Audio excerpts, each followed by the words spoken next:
कहा आपसे आंधी के साथ हूं? ये किसने कहा आपसे आंधी के साथ हूं? मैं गोडसे के दौर में गांधी के साथ हूं।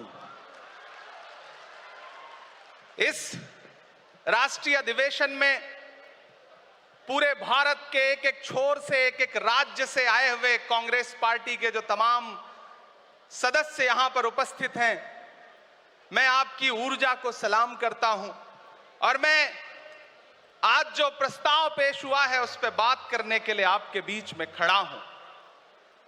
एक ऐसा मुश्किल दौर है जब सत्ता में बैठे हुए सत्ताधीशों ने नफरत को अपना परमानेंट हथियार बना लिया हो। ऐसे समय में कांग्रेस पार्टी देश के हर कोने में जा करके मोहब्बत की बात कर रही है, प्यार की बात कर रही है और इस जो कार्यक्रम का नाम है वो न्याय पथ है।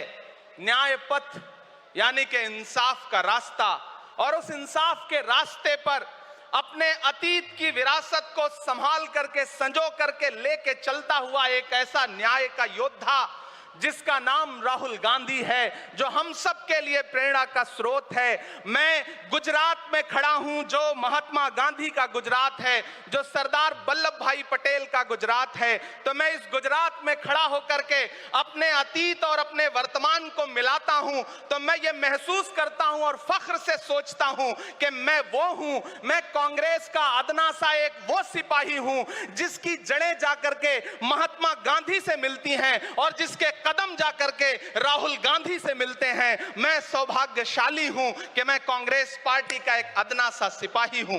साथियों, मैं कोई लंबा चौड़ा भाषण करने के लिए नहीं खड़ा हूं, बस आपसे यह कहना चाहता हूं, ये जो न्याय का पथ है, हम सब इस न्याय के पथ पर चलने के लिए संकल्पित हैं। हमारा समर्पण इस न्याय के पथ के लिए है, हमारा संघर्ष इस न्याय के पथ के लिए है।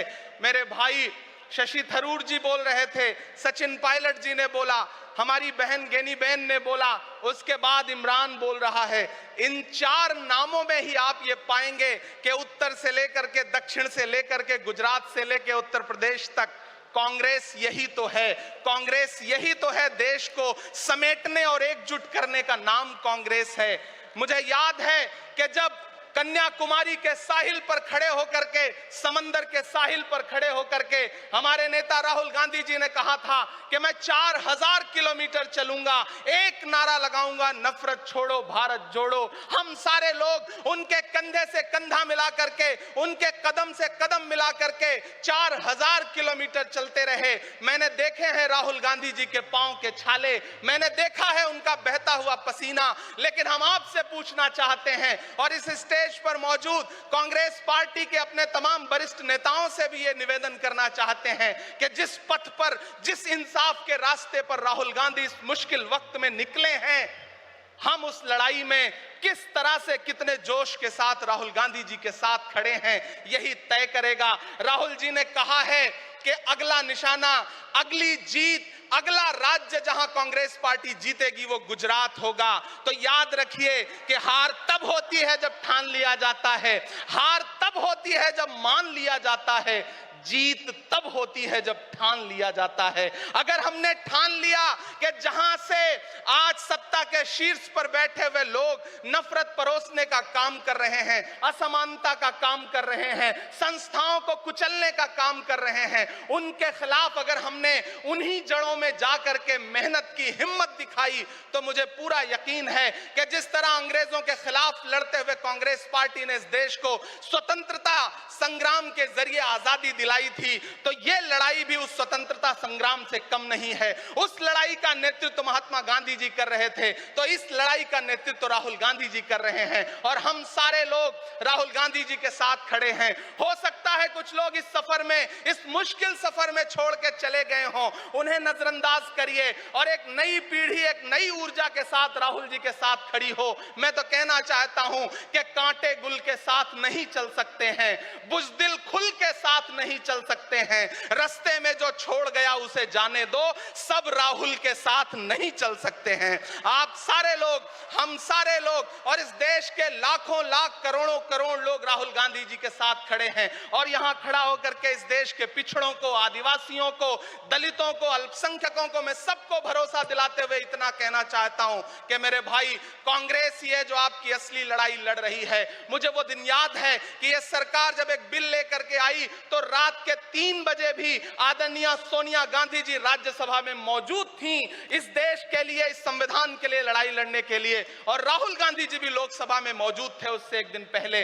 जिस संजीदगी के साथ वो लड़ाई लड़ रहे हैं, हम सारे लोग उनके साथ खड़े हैं। और मैं ज्यादा भाषण नहीं करूंगा, जाते जाते बस आपसे इतना कह के जाना चाहता हूं साथियों कि यह न्याय का पथ और एक छोटी सी कविता, और उस कविता का जो शीर्षक है, उस कविता का जो हीरो है वो मंच पे मौजूद है। मैं चाहता हूं पीछे तक एक बार दोनों हाथ उठा करके तालियां बजाएं। मैं अगले 1 मिनट की कविता सुना करके यहां से आपसे विदा लूंगा।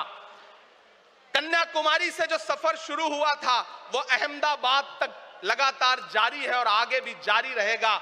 और कल ही राहुल जी परसों बिहार से लौटे हैं, तब यह कविता मैं सुनाता हूं कि उदास मौसम बदल रहा है, उदास मौसम बदल रहा है, धुएं का पर्वत पिघल रहा है, दिलों में लावा उबल रहा है। सुबह सुबह जब हुजूम लेकर सफर पे निकले तो यूं लगे है कि जैसे सूरज निकल रहा है।